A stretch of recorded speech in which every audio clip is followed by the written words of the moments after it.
À l'intérieur de cet immense bateau, il n'y a qu'un seul produit, un seul.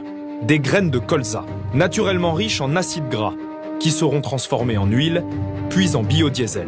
C'est un bateau qui vient d'Australie. Donc il a traversé la planète pour nous amener du colza australien. Tout à fait. Il pourrait être transgénique. Ça veut dire qu'on importe légalement de l'autre bout du monde du colza transgénique? Oui, l'Union européenne interdit la culture du colza transgénique, mais autorise l'importation du colza transgénique. Il y a un discours un peu schizophrénique. On le voit bien sur ces images. Les graines, elles s'envolent, c'est pas du tout sécurisé. Et donc, le colza, il va se retrouver sur le bord des routes, autour des ports. C'est extrêmement volatile. Vous l'aurez compris, dans ce nouvel épisode de OMG Décodons les biotech, nous allons nous intéresser aux différents agrocarburants, aussi appelés biocarburants. Ce que vous venez d'entendre est un extrait de l'émission Sur le front, diffusée sur France 5 en 2022. Christophe Noisette, journaliste d'InfoGM, était à Rouen et a pu constater que du colza transgénique australien était débarqué dans l'usine Saipol. L'usine Saipol produit des agrocarburants à partir de colza. Il s'agit d'une des nombreuses filiales de la multinationale Avril, dirigée par Arnaud Rousseau, également président de la FNSEA.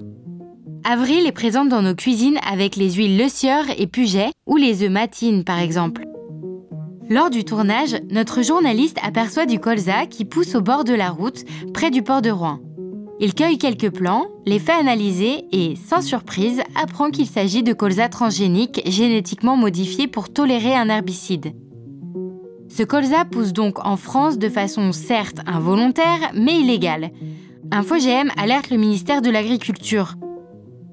L'ANSES, l'Agence nationale de sécurité sanitaire de l'alimentation, de l'environnement et du travail, est saisie. Elle affirme que les procédures internes mises en œuvre par l'opérateur, Saipol, ne permettent pas d'éviter la dissémination de graines et la présence de plants de colza GM. L'ANSES exige des mesures drastiques pour éviter cette pollution génétique.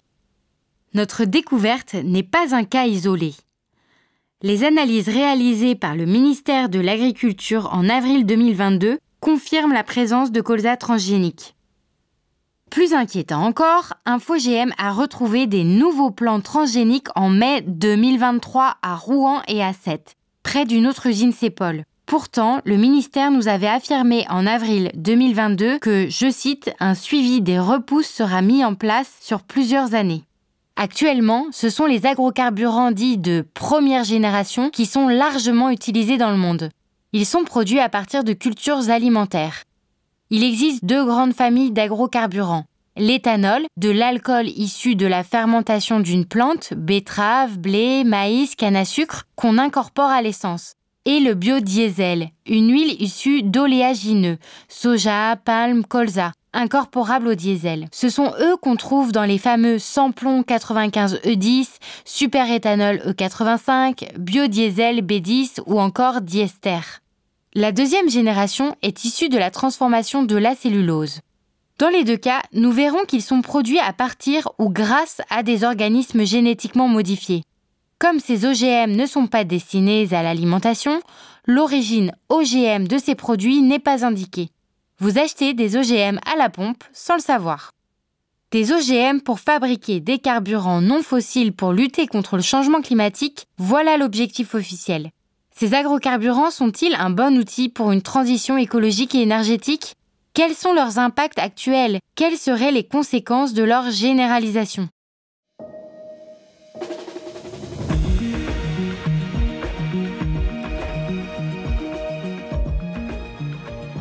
Pour comprendre la réalité des agrocarburants aujourd'hui en France, commençons par donner la parole à Philippe Pointreau, agronome qui a travaillé pour Solagro, une association professionnelle engagée pour une agriculture plus résiliente. Donc aujourd'hui, la quasi-totalité du diester vient du colza, qui est soit produit en France, soit importé. Ça représente une surface d'environ 1,9 million d'hectares, dont 1,2 million d'hectares importés et 700 000 hectares produits en France. Et en 2023, les importations de diester ont représenté 2,2 milliards d'euros. Les agrocarburants sont présents dans nos stations-service.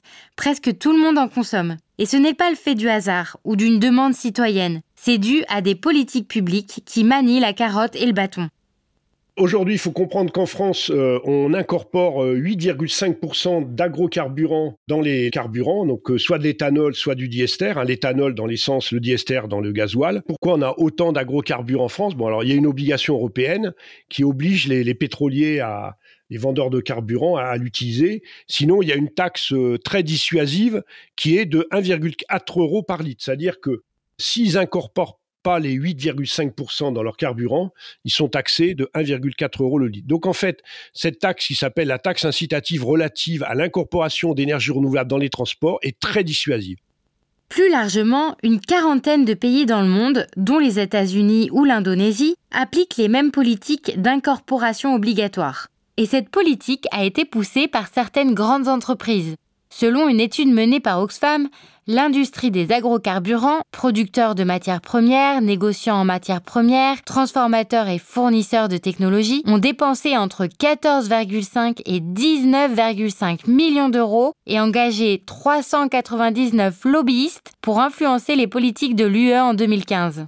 Le bâton, mais aussi la carotte, disions-nous. Ils bénéficient d'une défiscalisation des agrocarburants et ils ont une détaxation de 80 centimes sur l'éthanol et de 51 centimes sur le diesel, ce qui représente un soutien d'environ 2,7 milliards d'euros par an. Et donc aujourd'hui, au final, de toute façon, c'est le consommateur qui paye le coût des agrocarburants, qui est quand même plus cher aujourd'hui que le pétrole.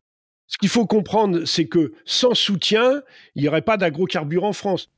Or, ce colza importé, que ce soit d'Australie, du Canada ou d'Ukraine, est transgénique. Aux États-Unis, les agrocarburants sont plutôt issus du maïs, qui dans ce pays est à 98% génétiquement modifié.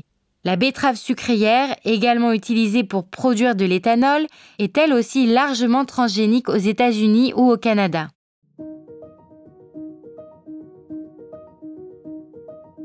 Nous venons de voir que les agrocarburants sont souvent produits avec des plantes OGM.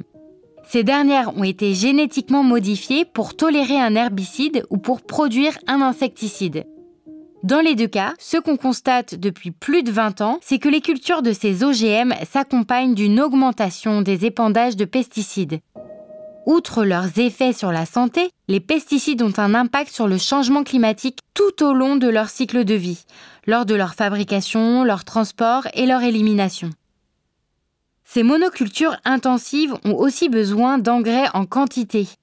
D'après un article de Nature publié en 2022, les engrais à base d'azote représentent environ 5% des émissions mondiales de gaz à effet de serre, sans même compter les émissions liées à la transformation ou la distribution. Philippe Pointreau, citant le rapport de la Cour des comptes de 2016, nous dit encore: Donc 1 hectare de colza permet de produire l'équivalent de 2,1 tonnes d'équivalent pétrole, et il faut la moitié de cette énergie produite pour la produire, c'est-à-dire qu'on a un rendement de 50%. Pour l'éthanol, on a un bilan qui est en général un peu moins bon pour le diester, parce qu'on a une étape qui est la distillation, qui coûte très cher en énergie, puisque l'éthanol au départ, c'est dilué c'est comme le vin, on a 10% d'alcool et il faut en avoir 100%. Donc là, on est en général à un bilan qui est de moins 50%. C'est pas des solutions hyper performantes, quoi. Faible rendement à la production, mais aussi lors de la consommation. Là encore, les chiffres sont tout à fait parlants. On fait moins de kilomètres avec 1 litre d'agrocarburant qu'avec 1 litre de pétrole. En effet, toujours selon la Cour des comptes, l'intensité énergétique est inférieure de 34% pour le bioéthanol par rapport à l'essence et inférieure de 8% pour le biodiesel par rapport au gazole. Ainsi, concrètement, on peut faire 909 km avec un plein d'essence contenant 5% d'éthanol, 880 km si elle contient 10% d'éthanol et seulement 653 km si elle contient 85% d'éthanol. L'impact sur le climat ne se limite pas à la façon dont les agrocarburants sont produits. Une autre dimension très importante par rapport à la question du carbone est le changement d'affectation des sols, à savoir passer d'une forêt ou d'une prairie à une culture de soja, colza ou autre. Pour comprendre ce phénomène, nous avons interrogé Benoît Gabriel, professeur à AgroParisTech, une école qui forme des ingénieurs et scientifiques dans le domaine de l'agriculture, de l'environnement et de l'alimentation. Si on fait le bilan des émissions de gaz à effet de serre d'un biocarburant, on va prendre les émissions pour la production de la matière première agricole, puis le transport et la transformation. Donc ça, c'est tout un paquet qu'on va appeler émissions cycle de vie. Dans le cas de changement d'affectation des sols, on va regarder les émissions liées aux pertes de carbone des écosystèmes qui auront été impactés. Donc ces émissions qui peuvent être dues au fait qu'on va retourner une prairie ou déforester. C'est le carbone qui est contenu dans les sols, dans les arbres, voilà, ou dans la prairie. Et donc, c'est des émissions qui arrivent en plus. Les chiffres sont très, très variables et c'est pour ça que nous avons fait une méta-analyse avec l'étude commandée par l'ADEME. Mais bon, on peut facilement doubler les émissions de gaz à effet de serre, le cycle de vie. Si on dit que le fossile, ça émet 100 pour faire 1 kilomètre, par exemple, donc le biocarburant, on espère, va émettre moins et typiquement de l'ordre de 50. Mais si on inclut les changements d'affectation des sols, on peut tomber de nouveau à 100 ou 150 ou 200. En gros, ce qu'il nous dit, c'est que si on détruit une forêt qui stocke du carbone pour produire des plantes destinées aux agrocarburants, le bilan carbone d'une unité d'énergie pourrait être même supérieur à du bon vieux pétrole. Ça, c'est une première donnée concrète, c'est-à-dire que l'agrocarburant ne permettait pas d'économiser des émissions de gaz à effet de serre dans les cas où on allait vers la conversion de forêts naturelles ou de prairies. La déforestation pour produire des agrocarburants est une réalité dans les pays du Sud. Ainsi, au Brésil, le soja ou la canne à sucre remplacent des forêts. Et en Indonésie, c'est l'huile de palme qui est produite sur d'anciennes forêts. Selon un rapport de la Rainforest Foundation de 2020, au rythme actuel, ces changements d'affectation des sols se traduiraient par la destruction de 7 millions d'hectares de forêt, dont 3,6 millions sur des sols tourbeux très riches en carbone. Les émissions de gaz à effet de serre associées à cette déforestation seraient de l'ordre de 11,5 milliards de tonnes équivalent CO2, soit davantage que les émissions annuelles de la Chine. Et en France, on ne déforeste pas ? On n'a pas de changement d'affectation des sols ?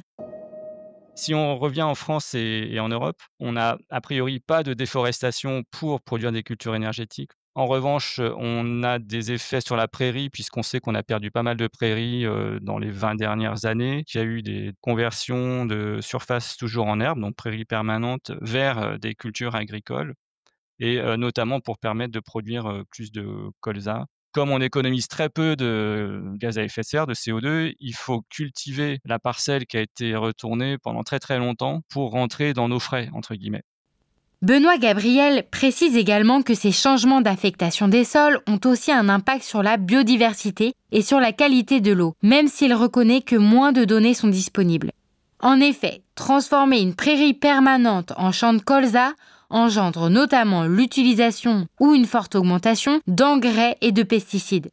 Et une prairie est beaucoup plus riche en biodiversité qu'une monoculture intensive.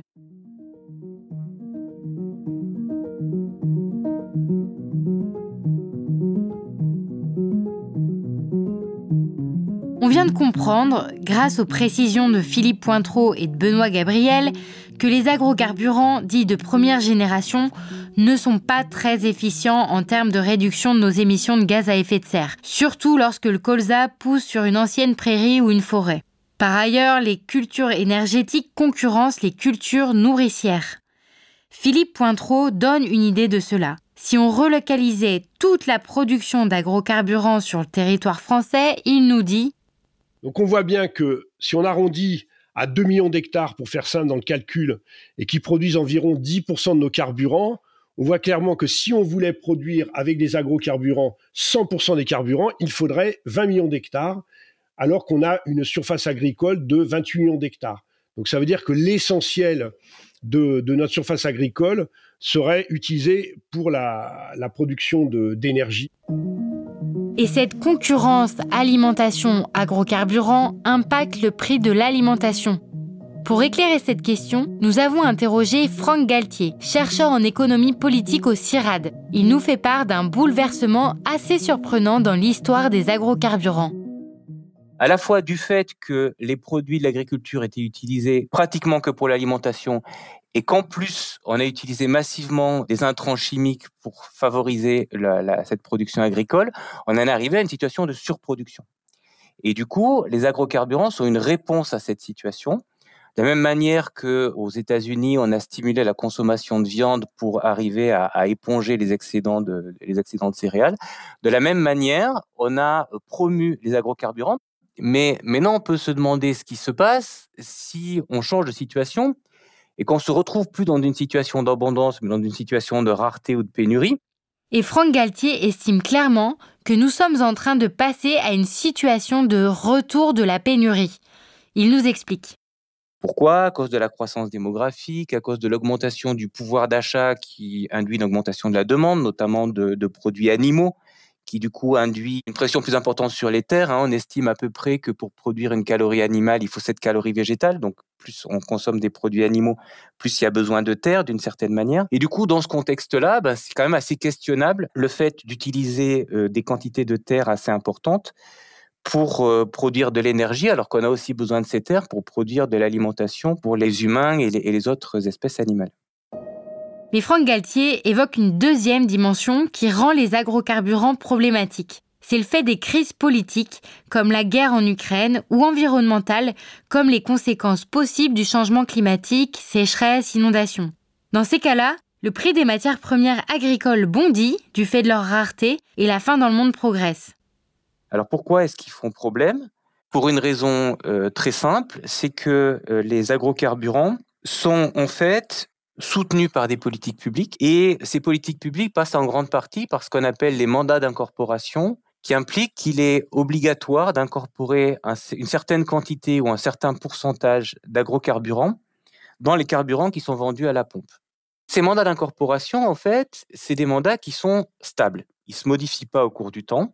Et donc, même quand il y a une crise alimentaire qui se produit, ces mandats se maintiennent. Et du coup, ça conduit, ce qui est un peu choquant, à nourrir les voitures avant de nourrir les humains et les animaux. Et ce sont des quantités qui ne sont pas du tout négligeables. C'est à peu près 15% du maïs produit et consommé dans le monde qui est utilisé pour faire du carburant. Et si on prend aussi l'ensemble des huiles végétales, c'est aussi 15% à peu près qui est utilisé pour faire des agrocarburants. Une des premières crises alimentaires liées aux agrocarburants est celle de 2008, quand les États-Unis adoptent le Biofuel Act, une loi qui impose de garder du maïs pour les productions nationales d'agrocarburants. Cela se traduit par une explosion du prix des céréales et par ricochet par des émeutes dans plusieurs pays. Franck Galtier nous donne un ordre d'idée de cette augmentation des prix de l'alimentation liée à la politique en faveur des agrocarburants. Il évoque notamment la crise récente, celle de 2021-2022. Le prix des céréales et des huiles a plus que doublé. Selon les indicateurs qu'on prend, ça peut être un doublement, un triplement des prix sur les marchés internationaux. L'enjeu, c'est surtout la flexibilisation des politiques. On est un certain nombre d'économistes à défendre l'idée que quand une crise se produit sur les marchés internationaux, c'est-à-dire quand le prix du maïs ou le prix des huiles dépasse un certain niveau, qu'il faudrait interdire ou plafonner l'utilisation de ces produits pour faire du carburant. Nuançons un peu les propos de Franck Galtier. Il y a une certaine flexibilité. En 2015, par exemple, l'Union européenne a décidé de réduire son pourcentage obligatoire d'incorporation de 10% à 7%. Nos deux interlocuteurs, critiques sur cette première génération d'agrocarburants, estiment qu'une nouvelle génération pourrait être plus pertinente, plus intéressante. Il s'agit d'utiliser d'autres matières premières végétales qui n'entreraient pas en compétition avec la production nourricière comme source de biomasse pour les agrocarburants. Cette nouvelle génération fait souvent appel à des modifications génétiques. Nous allons nous attacher à comprendre cette nouvelle génération d'agrocarburants et voir si cet espoir est confirmé. Comme nous le disions au début de cet épisode, il faut bien avoir en mémoire qu'actuellement, 99% d'agrocarburants utilisés dans le monde sont de première génération.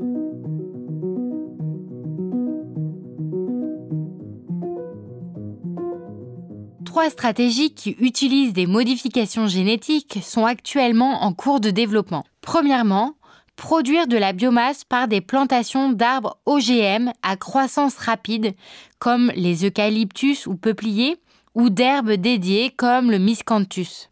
Cette stratégie pose des problèmes assez similaires à celles des cultures alimentaires évoquées en début d'épisode. Ces monocultures remplaceront des forêts naturelles, des prairies, des friches. Autrement dit, des espaces riches en biodiversité. La seconde stratégie est la mise en culture d'algues génétiquement modifiées pour tirer parti de leur capacité à absorber du CO2 et produire, par photosynthèse, des huiles pouvant être transformées en biodiesel. Selon un article publié en 2024 dans la revue Frontiers in Genome Editing, la majorité des projets de modification génétique de micro-algues concernent les agrocarburants. La troisième stratégie que nous allons détailler consiste à utiliser en théorie des déchets, des résidus de culture alimentaire ou agricole, et de les transformer en agrocarburants grâce à des micro-organismes génétiquement modifiés.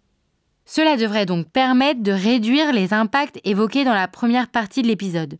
Benoît Gabriel, professeur à AgroParisTech que nous avons écouté précédemment, nous dit: Les avantages des carburants deuxième génération, c'est qu'on les fabrique à partir d'une biomasse très très générique, en gros des feuilles, des tiges, des branches d'arbres, donc pas forcément de la matière première alimentaire. On n'a pas besoin de farine de blé, on n'a pas besoin d'huile de colza pour faire ces biocarburants, donc on n'a pas besoin de surface en plus. Le deuxième avantage, c'est que on produit cette biomasse avec très peu d'intrants, hein, très peu de produits comme des engrais, etc. Donc, on a des bilans en termes d'émissions de gaz à effet de serre qui sont bien plus intéressants. Comment peut-on faire du carburant avec des pailles, des branches, des feuilles? En utilisant des micro-organismes génétiquement modifiés. De nombreuses entreprises se sont lancées sur ce créneau. Amyris, Carbios, Metex, mais aussi les multinationales pétrolières comme ExxonMobil, TotalEnergies, BP. Un grand projet de recherche, Futurol, a mis au point un procédé qui mobilise des micro-organismes OGM pour dégrader la cellulose et produire des agrocarburants. Ce procédé est actuellement développé par l'entreprise Axens, une filiale de l'Institut français du pétrole énergie nouvelle. Futurol regroupe des acteurs publics, comme l'Institut national de recherche pour l'agriculture, l'alimentation et l'environnement, l'INRAE, et des entreprises privées comme Le Safre, Tereos, TotalEnergies, Unigrain. L'INRAE précise que les forces mobilisées par l'INRA pour mener à bien le projet Futurol représenteront en moyenne 16 personnes par an pendant 8 ans, chercheurs, ingénieurs et thésards. Ce n'est pas anodin et impossible de savoir quelle part reviendra au service public une fois le procédé commercialisé. Jean-Guy Bérin, directeur de recherche à INRAE au laboratoire Biodiversité et Biotechnologie Fongique, étudie dans son laboratoire à Marseille les enzymes des champignons qui sont impliqués dans la dégradation de la cellulose, c'est-à-dire la paroi des plantes. Ce chercheur, qui a participé au programme Futurol, nous décrit ce procédé. Les micro-organismes impliqués sont principalement des champignons et des levures. Donc les champignons sont utilisés pour déconstruire la biomasse, donc la découper en petits morceaux. Et les levures sont impliquées dans le processus pour fermenter les sucres en éthanol, notamment éthanol carburant, en alcool. Arrêtons-nous déjà sur un point. Les champignons dégradent naturellement le bois. C'est ce qui se passe dans une forêt. Mais il s'agit dans ce programme de recherche appliquée d'optimiser ce processus. Aujourd'hui, l'objectif notamment des industriels, c'est d'améliorer ce champignon Trichoderma raceyi. Et pour l'améliorer, en effet, on utilise des outils génétiques, des modifications. Alors, au départ, il a été modifié de manière aléatoire, avec de la mutagénèse aléatoire, en utilisant par exemple des ultraviolets ou des molécules chimiques. Puis on est arrivé à un plateau où on n'arrivait plus à améliorer ce champignon et ses performances. Donc là, les dernières améliorations qui ont lieu, c'est des améliorations beaucoup plus ciblées, où on va améliorer le champignon en lui rajoutant des enzymes qu'on est allé piocher dans la biodiversité naturelle, donc des enzymes d'autres champignons, pour l'équiper un peu mieux et qu'il soit plus performant dans le procédé. Oui, plus ciblé. Cela ne veut pas dire que la maîtrise est totale. Il y a toujours des effets non intentionnels, dont certains inconnus dans toute manipulation génétique, peu importe les techniques utilisées. En tout cas, les chercheurs ont mis au point un super champignon capable de dégrader plus facilement la biomasse. Faudrait pas qu'il se retrouve dans la nature et qu'il grignote nos forêts, nos taillis et nos charpentes. Ce qui s'est passé ces 10-20 dernières années, c'est de développer en fait un processus où on va aller extraire les sucres de la biomasse lignocellulosique et notamment de la cellulose. Et là, les sucres se retrouvent emprisonnés dans le polymère. Donc, c'est des polymères assez récalcitrants à la dégradation. Donc, c'est comme ça que les plantes se défendent dans la nature, hein, et c'est comme ça que les plantes survivent et ne sont pas dégradées si facilement que ça par les micro-organismes. Mais en fait, les micro-organismes comme les champignons ont évolué dans la nature pour arriver à déconstruire notamment la cellulose et à la couper en petits morceaux. Et lorsqu'on coupe en petits morceaux la cellulose, on obtient du glucose. Donc le glucose, c'est une molécule très simple et c'est la molécule qui est fermentée ensuite en alcool. Ajoutons que dans la nature, la dégradation des molécules organiques complexes est très longue. Elle se déroule sur des dizaines d'années et parfois plus dans les forêts naturelles. Donc à cette étape du processus, en utilisant un champignon génétiquement modifié, on a transformé en sucre en glucose de la biomasse cellulosique, ou en français courant, du bois, de la paille. La deuxième étape consiste à fermenter ce sucre pour le transformer en éthanol. C'est là qu'intervient une levure génétiquement modifiée. La levure qui est utilisée dans ces procédés agrocarburants, c'est pas exactement la même levure que celle qu'on utilise pour faire de la pâtisserie ou des procédés empiriques. C'est une levure qui arrive à tolérer notamment l'éthanol, puisque quand elle va transformer le glucose en éthanol, on va obtenir des titres d'éthanol ou des concentrations d'éthanol assez importantes. Donc il faut que cette levure soit optimisée pour tolérer l'éthanol. Et ensuite, ce sont des levures qui sont capables de fermenter plusieurs types de sucres, donc, comme le glucose, le xylose, l'arabinose, le galactose, le mannose, plusieurs monomères. Quand Jean-Guy Bérin dit « optimiser », il faut comprendre « génétiquement modifié ». Ces levures OGM seront utilisées dans un milieu confiné. Cependant, l'étanchéité parfaite des fermenteurs est un leurre. Ainsi, une dissémination de ces levures et champignons OGM de futuroles est possible. La dissémination de ces transgènes peut aussi se faire via les résidus de fermentation utilisés dans l'alimentation animale ou comme engrais comme cela est proposé. Les promoteurs affirment que ces résidus sont exempts de levures ou de champignons vivants. Des exemples nombreux de restes de micro-organismes dans le produit de fermentation existent cependant, car les procédés industriels de purification laissent parfois à désirer. Ont-ils fait une analyse biochimique pour savoir s'il y a des transgènes dans ces résidus? Comment vont-ils évoluer, se disséminer?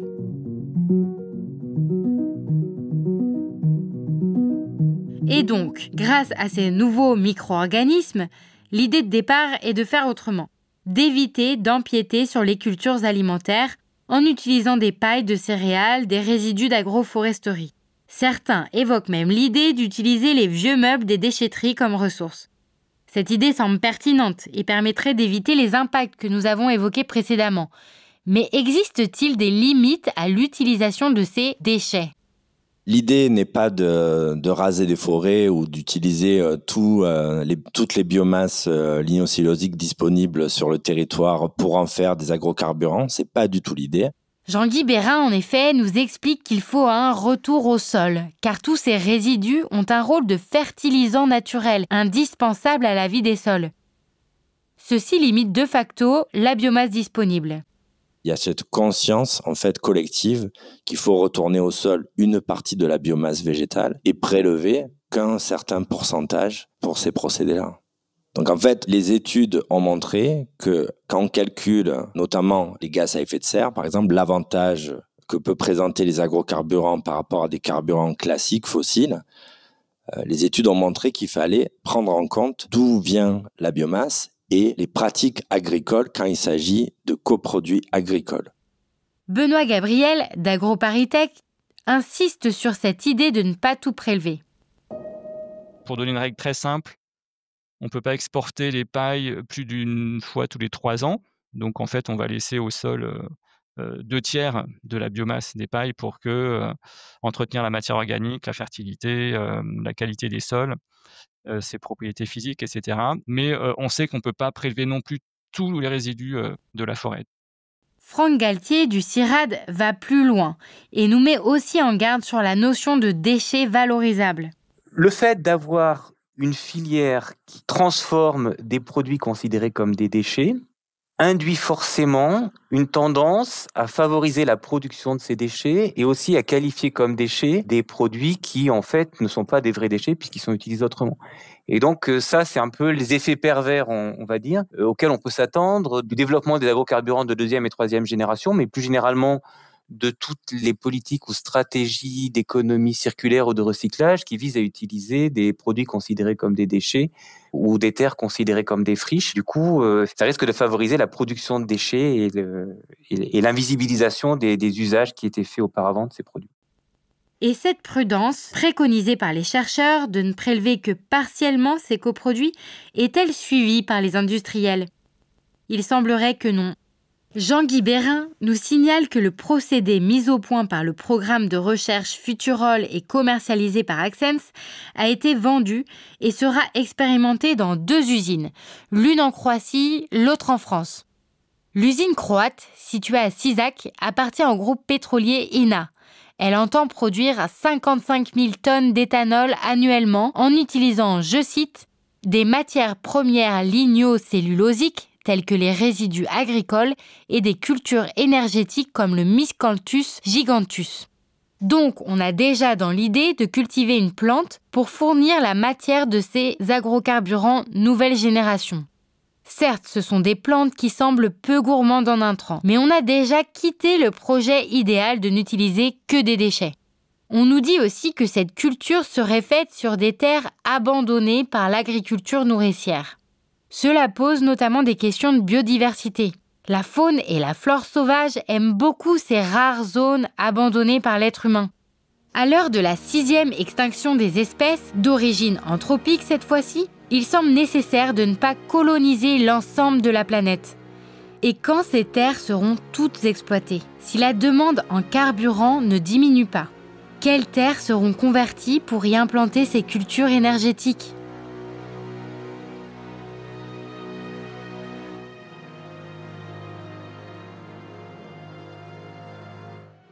Cette crainte que les déchets ou les friches ne suffisent pas à alimenter tous nos moteurs est réelle.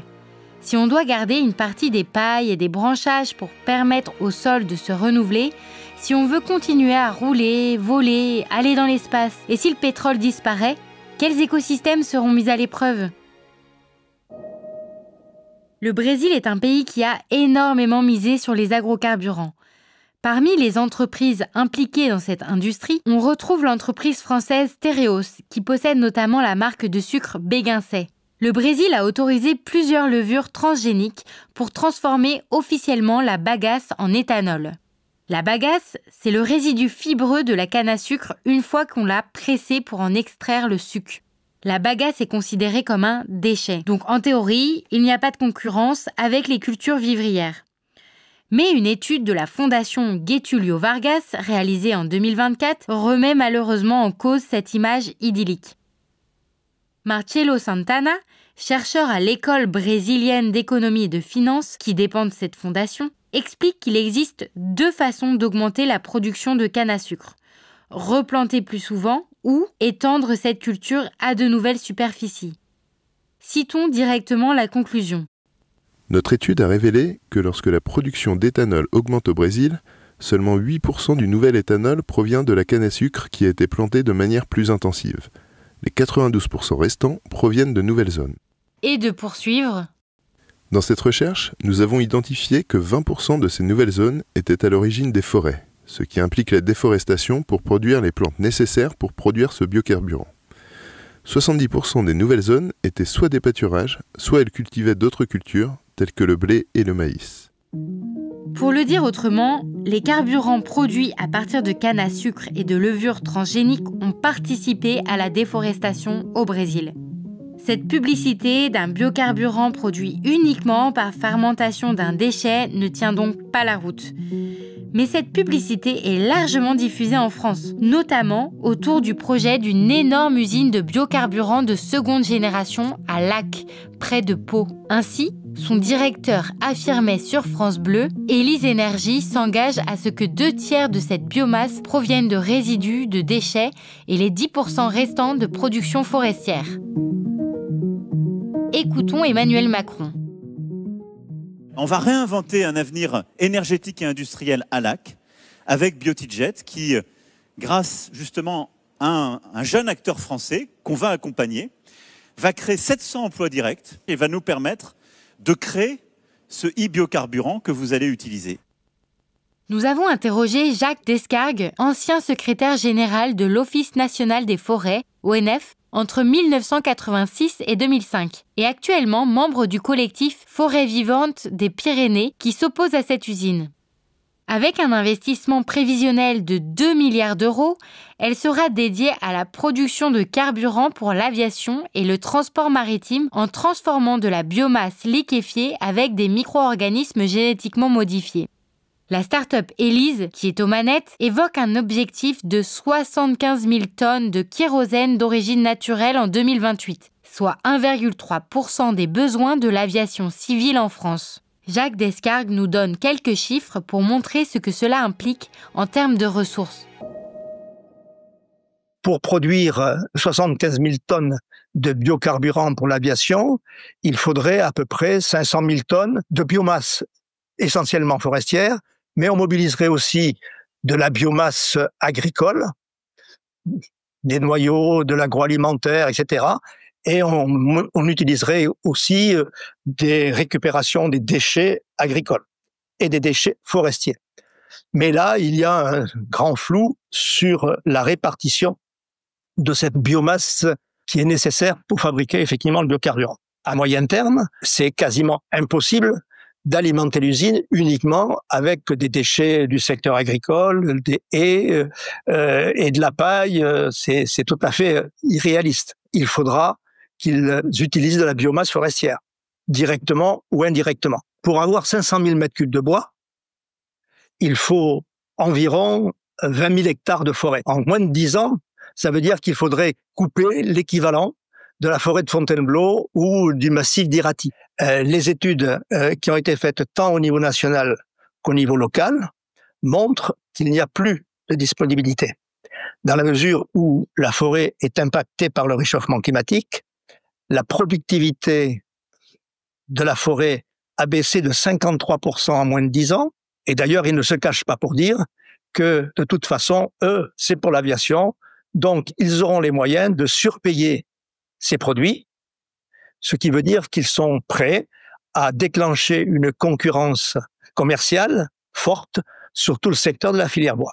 Ce qui est le paradoxe le plus important, c'est que ce projet serait conforme à peu près à la réglementation européenne en termes de bilan carbone, parce que l'Europe et la France, et l'État français, considèrent que la forêt est renouvelable. Donc, couper de la forêt serait neutre sur le plan carbone. Mais quand on fait les calculs concrets, on voit que pendant les 20 premières années au minimum, ce nouveau carburant émettra plus de CO2 que si on consommait du kérosène issu de ressources fossiles. Jean-Guy Bérin nous expliquait qu'il fallait de l'eau pour transformer cette biomasse en agrocarburant. Dans le procédé, l'eau est bien entendu importante, ne serait-ce que pour traiter la biomasse au départ et obtenir la biomasse sous forme liquide après le broyage, et pour produire les enzymes de champignons, puisqu'en fait on force les champignons à produire les enzymes d'intérêt dans des grands bioréacteurs. Jacques Descargues explique qu'il faut beaucoup d'eau pour faire fonctionner ces fermenteurs où les micro-organismes produisent ces carburants. Pour l'eau, il y aurait un prélèvement d'à peu près 8 millions de mètres cubes. Là, actuellement, ils essaient de baisser ce besoin, mais ça représente une augmentation très significative, d'autant que la région Aquitaine est une région qui est la plus sensible sur la crise hydrique. Et donc, on a effectivement un très gros inquiétude au niveau de la gestion de l'eau. Mais plus fondamentalement, Jacques Descargues considère que ce projet est voué à l'échec et que l'argent public investi est gaspillé. Alors ce projet des lacs est inquiétant dans la mesure où tous les projets qui ont été lancés au niveau international pour faire du kérosène à partir de la biomasse ont tous échoué. Donc sur le plan technique, aujourd'hui, on n'a aucune garantie ni précision sur la fiabilité du processus technologique qui va être mis en œuvre. Et ce qui est encore plus inquiétant, c'est que le PDG de Total, en audition au Sénat, a dit très clairement que ça marchait à peu près en laboratoire, mais ça ne marchait pas sur le plan industriel. Parce que pour produire du kérosène, il faut du bois de très grande qualité. Dès qu'on a du bois de qualité inférieure et a fortiori les déchets, le système ne fonctionne pas. Là, ils nous disent qu'ils ont trouvé la solution. Et il y a eu effectivement un pilote au niveau de la recherche qui a été fait à Dunkerque. Mais ce pilote, on sait qu'il a produit de très petites quantités de production. Ce pilote a été financé par l'État et malgré cela, on n'a aucune information sur les conclusions de ce pilote. Aucune. On nous dit circuler, secret industriel, il n'y a rien à voir.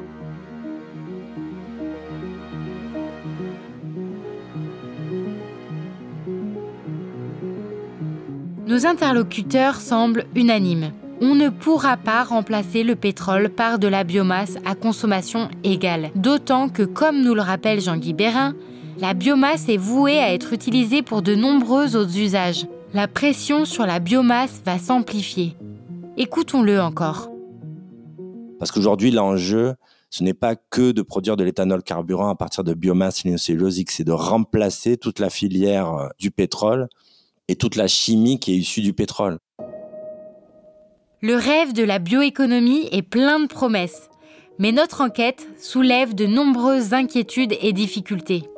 L'historien Jean-Baptiste Fressoz nous informe qu'il n'y a jamais eu de transition technologique qui nous a permis de consommer moins de matière.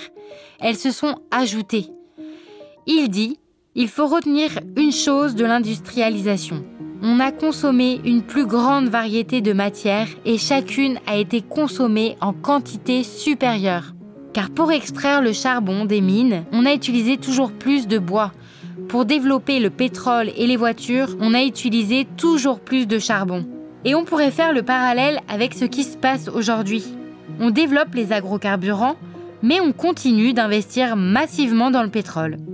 L'ONG Reclaim Finance dit que les banques ont accordé 2700 milliards de dollars de financement aux énergies fossiles depuis l'accord de Paris, avec un volume de financement en hausse chaque année depuis 2016.